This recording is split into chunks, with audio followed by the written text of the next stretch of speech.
মুখ্য নির্বাচনী আধিকারিকের দফতরের সামনে কোনো রকম অশান্তি যাতে না হয় তাই আগেই স্ট্র্যান্ড রোড সংলগ্ন এলাকায় 163 ধারা জারি করা হয়েছিল। আর এবার শুক্রবার অনির্দিষ্টকালের জন্য বন্ধ করে দেওয়া হলো মিলেনিয়াম পার্কও। বন্ধ রাখা হয়েছে ব্যস্ততম শিপিং জেটিও।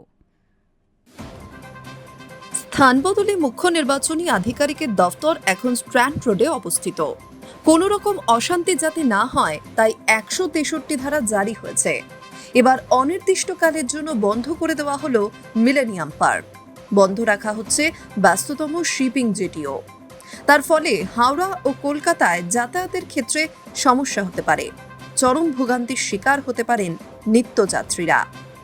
গত 30শে মার্চ পুরুলিয়া সফর সেরে তৃণমূলের সর্বভারতীয় সাধারণ সম্পাদক অভিষেক বন্দ্যোপাধ্যায় সিইও দফতরে যান। তিনি দাবি করেন, ফর্ম 6 এর মাধ্যমে রাজ্যের ভোটার তালিকায় বহিরাগতদের ঢোকানো হচ্ছে। তিনি দলীয় কর্মীদের নজরদারিও নির্দেশ দেন।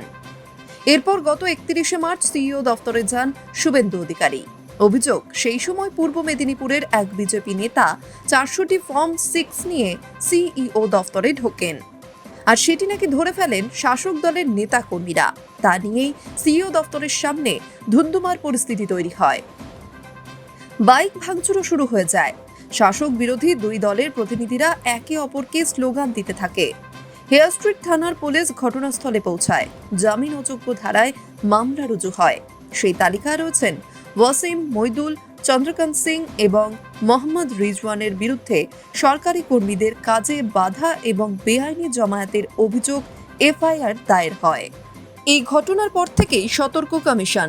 ইতিমধ্যেই স্ট্র্যান্ড রোড সংলগ্ন এলাকায় 163 ধারা জারি করা হয়েছে। এবার মিলেনিয়াম পার্কও বন্ধ রাখার সিদ্ধান্ত নেওয়া হয়েছে। বন্ধ থাকবে শিপিং জেটি। কলকাতা পুলিশের তরফে নিষেধাজ্ঞার কথা জানানো হয়েছে এবং কবে ফের মিলেনিয়াম পার্ক খুলবে, কবেই বা শিপিং জেটিতে জলযান পরিবহন স্বাভাবিক হবে তা এখনো স্পষ্ট নয়।